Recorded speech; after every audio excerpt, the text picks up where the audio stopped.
All right, morning all. Welcome to Arkansas. Another sweaty hot day. It's only 10 o'clock in the morning. So myself and Christine are making this video because we've had a lot of people contact me recently. And this is Christine's idea, to be fair, but I've had a lot of people contact me about the skins on the drums, what they should be looking for. And a few people have asked, sent drums to and said, what skin is it? I was told it was X. And it's blatantly not X, it's something else.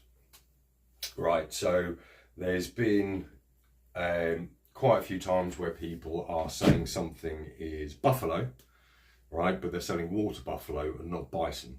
Obviously very two different things. So what I'm going to do is I'm going to go through some of the skins so you can see what the differences are, what you're looking for, and where alarm bells should be ringing as well, okay? Right, I should introduce myself. My name's David Dahi. I've been called a lot worse, doesn't bother me, I don't care. Right, so need to tell you a little bit about me really. I've been making drums for a lot of years, over 30 years on and off. I made my first one when I was about 18 or 19 in mid Wales. I've made them around the world in various places. I've sold drums to over 30 different countries, that kind of thing. By trade, I'm actually a conservationist or countryside manager, or whatever term you choose or suits you better, which is primarily about conservation. It's about habitat management, managing wild resources, that kind of thing.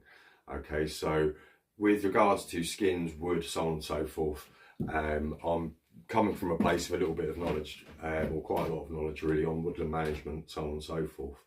I just wanted to make that clear. I'm not trying to brag or anything like that. I'm just saying I'm coming from a place of actually understanding a lot about this kind of thing, okay? The last 15 years or so, I've been predominantly in producing stuff. I live here in my own little woodland that I manage. And with coppicing, pollarding, and getting rid of invasive species, that kind of thing. So I'm actually living the conservation lifestyle as well, okay? I make things from the wood I take from the land. If I don't have the wood that I need, then I buy it in, but I make sure it's, again, comes from renewable sources, that kind of thing. Same as the skins, they're all renewable sources. Yeah, so it's just to clear that bit up, because I don't want anyone to think that it's just I live in a city somewhere, I buy everything in, I just patch them together and sell them on. That's not the case, no.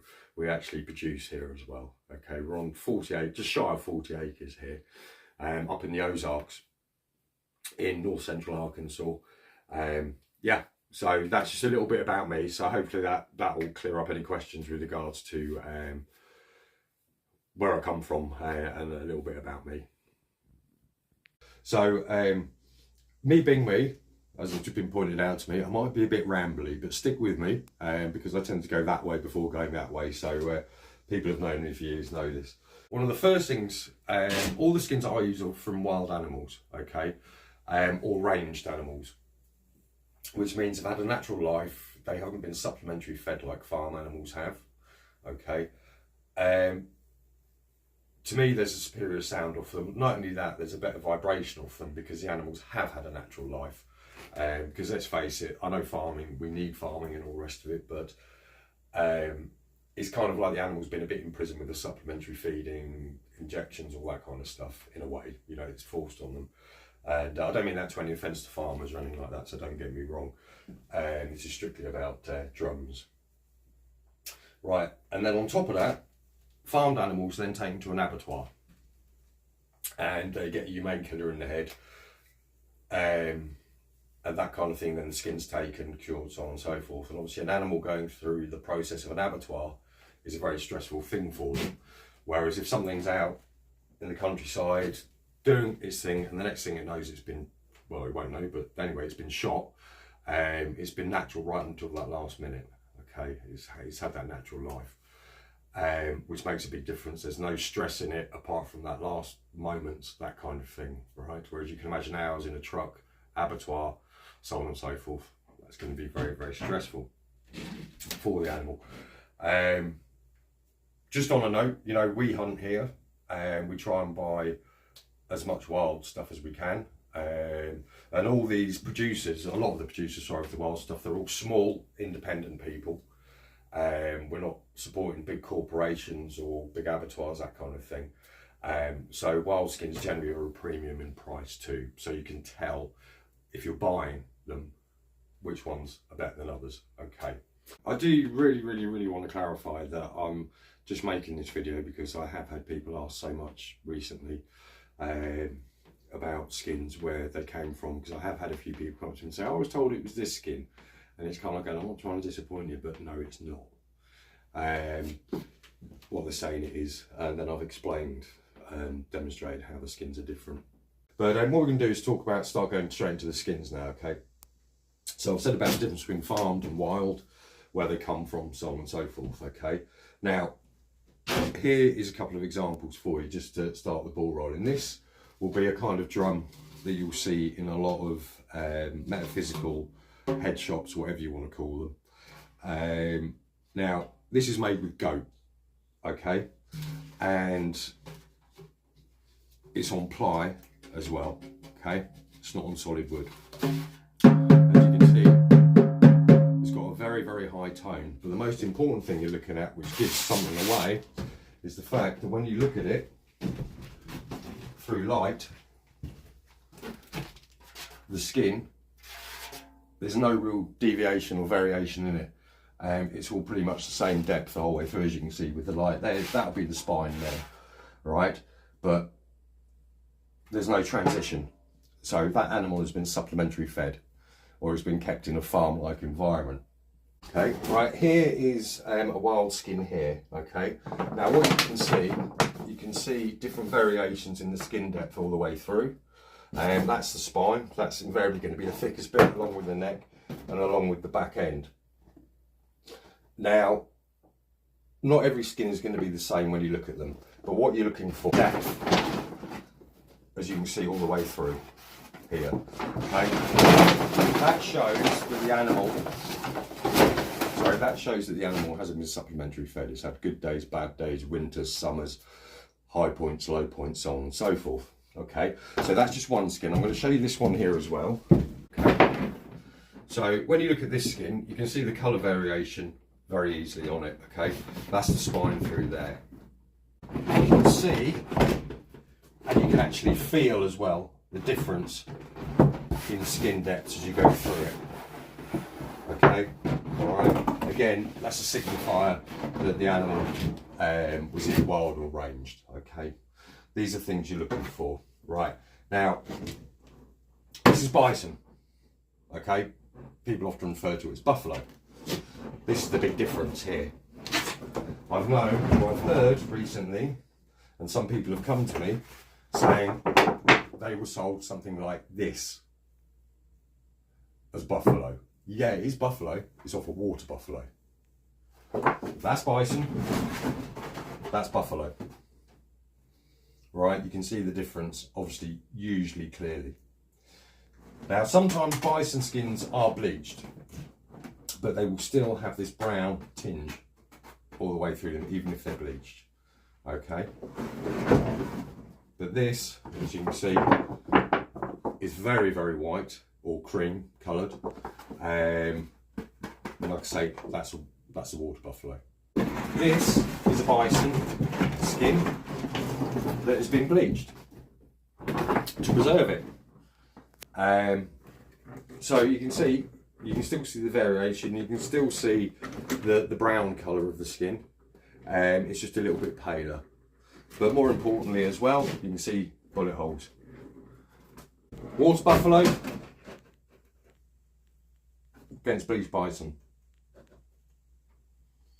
Okay. Now, as well, there's some drums on the market that you're seeing that are called buffalo drums, and I'm not going to mention the company's names because they'll sue me, but they're actually synthetic drums, and they might be referred to as a bison drum or an elk drum or whatever like that, but they're not, they're synthetic. So this will be, I'm going to have to cover up the name, this will be one synthetic drum here. Okay, that's basically plastic. Okay, you can often tell by price, if I'm honest, okay?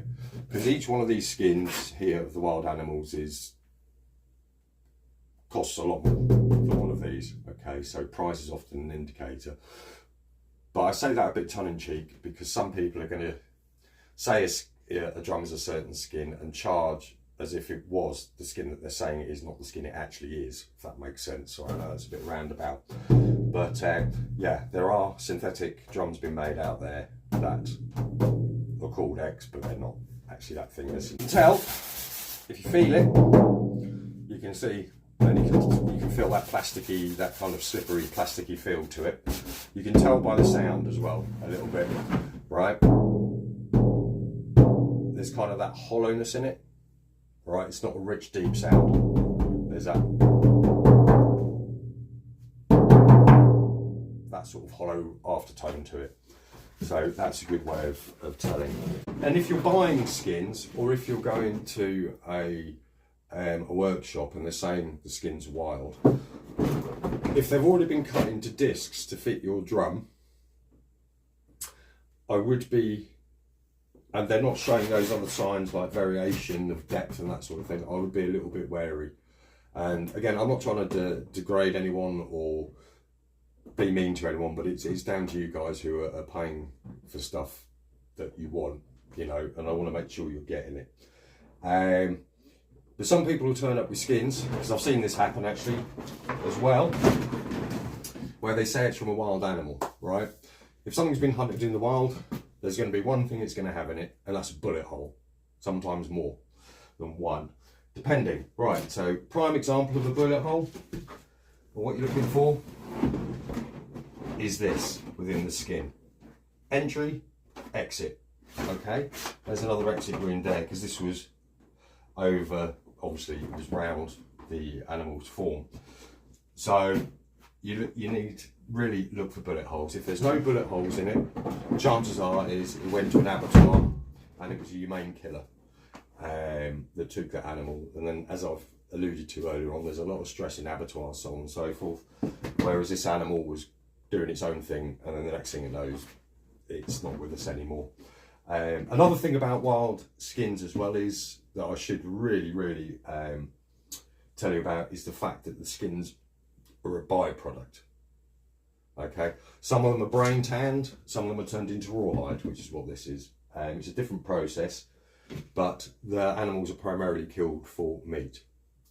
And when you're looking at subsistence hunters, you're looking at very small people out there that have to hunt for survival, and then this is kind of like a byproduct where they get cash from.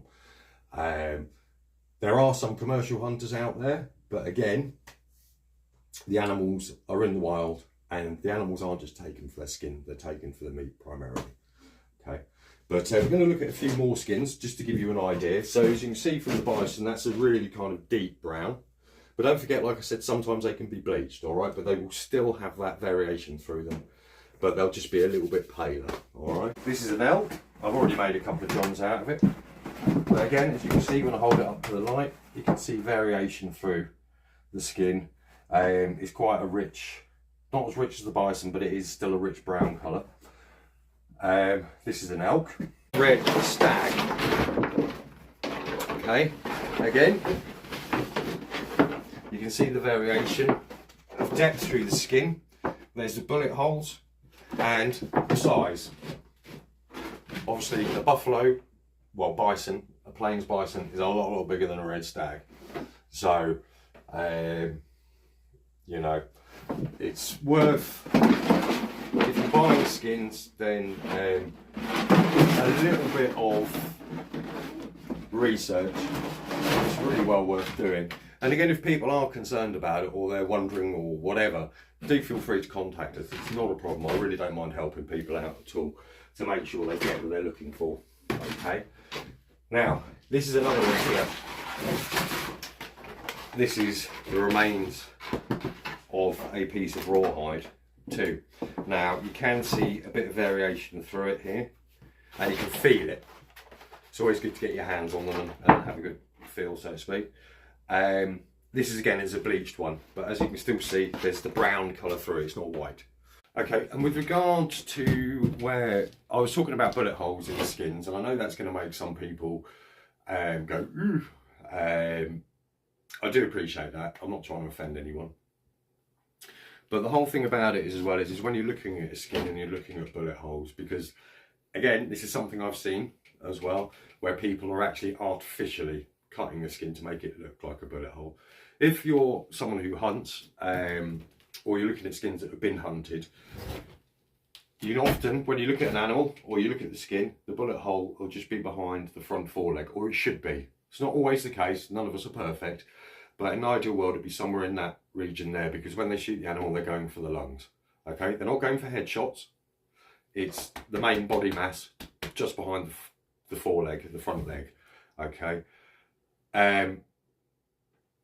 that's what you're looking at. So if there's holes somewhere else on the skin, just be a little bit mindful as well of where the placement of the bullet holes is. It's a bit of a minefield if you don't know what you're looking for, or you're not experienced in these things. But again, that's just for clarification when you're looking at skins. Right, and there's another thing about using wild skins as well in comparison to farm skins, factory produced skins, so on and so forth. Wild, small producers, the skins are basically alive. Okay. Again, that's kind of a bit tongue-in-cheek, but there won't be preservatives on them. There won't be plastics in them. And you can tell by the way they feel, right? If something feels a little bit slippery, right, there's potentially been something wrong with the manufacture of that rawhide, okay? Or it's had something added to it. Because one thing you'll find with wild skins as well is when you've cut out the drum rim, when you've soaked them, depending on the skin, depends on the time that you soak it for, that'll be something else for a future one. What will happen is natural flaws will become apparent in the skin, because by soaking them, you're starting the process of that skin breaking down so you can stretch it, okay? So when that happens, that's when the flaws generally become apparent. Sometimes it's after, okay? So you'll see as well bits on the skin too, okay, that show that it's been handmade rather than machine or factory or whatever. And this is a prime example just here. I'll show it to you now. There's a few bits on here. Right, so see here where it's been scraped, right, there's still some of the fascia tissue there. Okay, right, that's one side. Okay, when as well,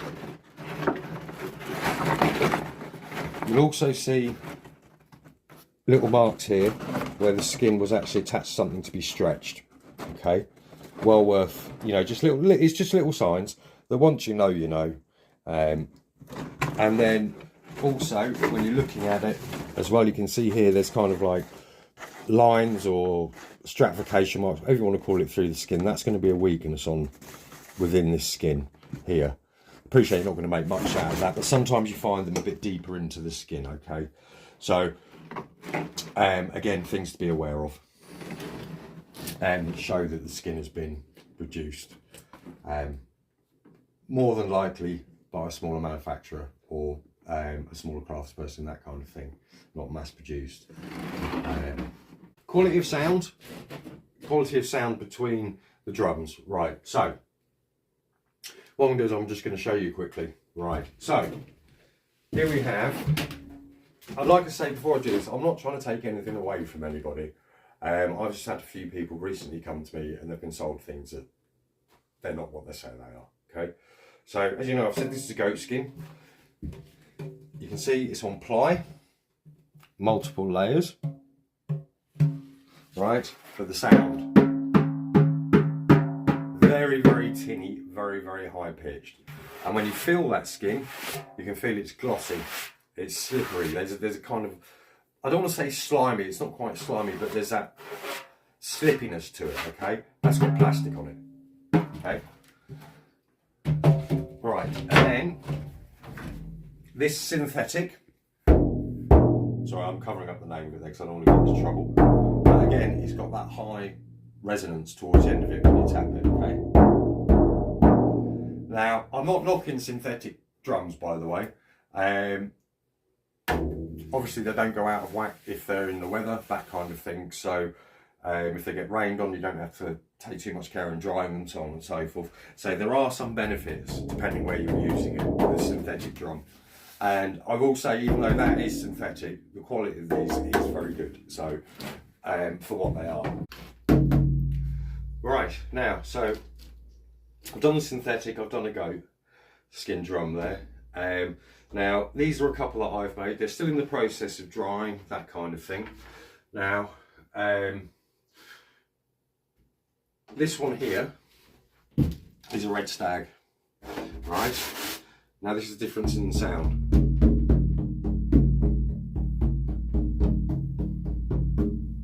It's deeper, there's none of that high-pitched tone at the end, okay?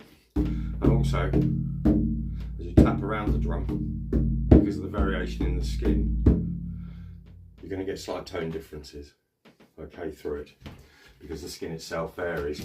So there's a red stag up there, and then believe it or not, this one is just deer, okay, right? So it's not always the case that the thicker the skin, the deeper the sound, okay?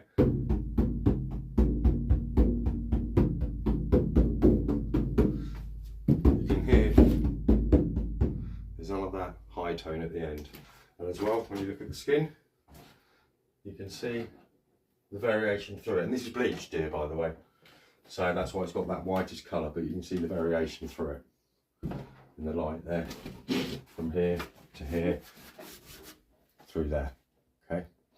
Alright, and we'll do that, so I'll show you the same with this one, this red stag. Now, I know I made this one primarily, as you'll see here, right?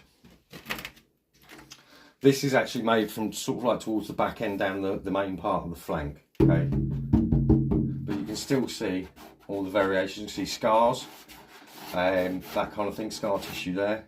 Yeah, you can see it all. And these little thin spots are where there's been insect bites. Yeah, so that's the difference. Also, the provenance of the skins as well is something that I feel needs to be spoken about a little bit as well. Not just the difference between wild and farm skins, but actually which country they come from as well. Okay, you can often tell by price, but that's buying from the producer, not the end result. Okay, so if they, for example, someone says it's goat from, or a certain animal skin, sorry, from a certain part of the world, think to yourself, how many of those animals are actually here in the wild? Are those animals actually even present in this country? Again, like I say, I'm not trying to upset anyone. The only people going to be upset by me doing this are the people who are trying to put a fast one, quite frankly. So do be a little bit conscious of what they're saying the skin is and where it's from and where did they source it. So like I come to Ireland to go to other parts of the world as well, making drums. We certainly have been predominantly Ireland now, but you know, all my drums come from, all my skins predominantly come from North America, okay, and into Canada, depending what species it is. We have a lot of goats here as well in this part of Arkansas. People have a lot of goats, so I can get goat skins quite easily too. They're more ranged really than farmed here, and they're normally beef goats. They're normally meat goats, and people use them for land clearance, brush clearance, so the goats are literally, off you go, have a nice life. But you will hear, because I know I've heard it myself, to be honest, and I've had people say that they said the goats, say like from Ireland or whatever, how many goats are actually in Ireland that are farmed, how many people actually cure skins in Ireland, that kind of thing. These are things worth thinking about. And if they're saying, you know, it's a red stag from Ireland, is it? How many red deer are in Ireland? What's the population? They are, as far as I'm aware, and I could be wrong, and you know, they are managed populations. like I believe Killarney National Park is one place.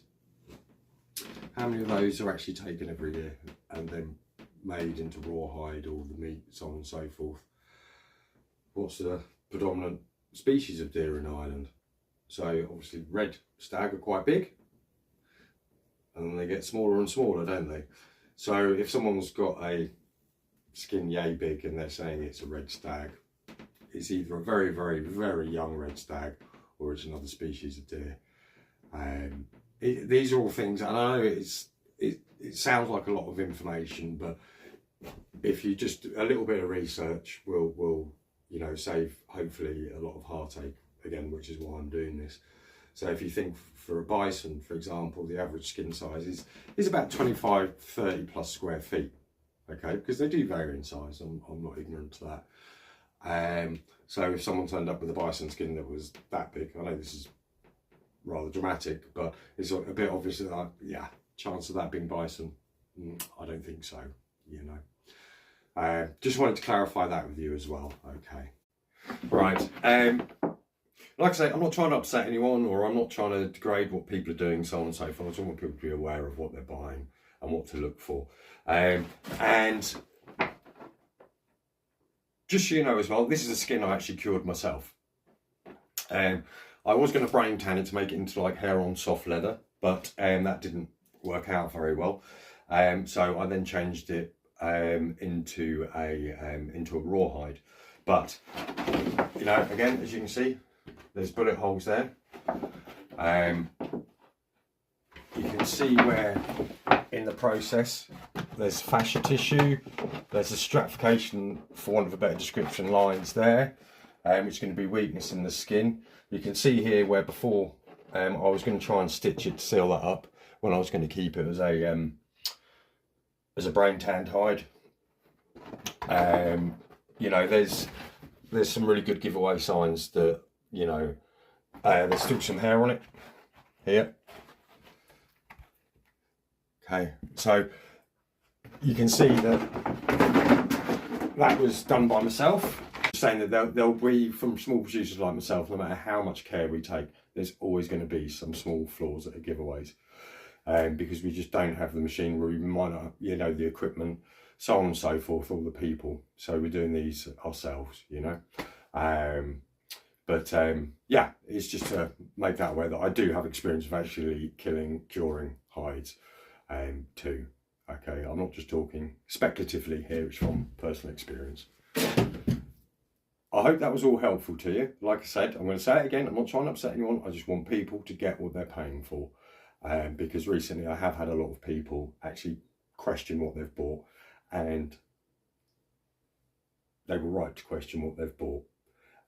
Goat skin drums can be good, all of the drums can be good, it's just I don't want people to be paying for something they're not getting. Okay, that's ultimately it. And all the skins obviously have very different meanings as well, and that might be very specific to somebody too. So if they've asked for a bison, which is the 4 ages, the 4 directions and all the rest of it, that's what they specifically want within that drum, and they're sold another skin which doesn't signify or doesn't mean that thing, they're not getting what they want. So again, it's just trying to raise more awareness about what people are buying and how they're buying and that kind of thing. So thanks very much. So anyway, thanks for listening.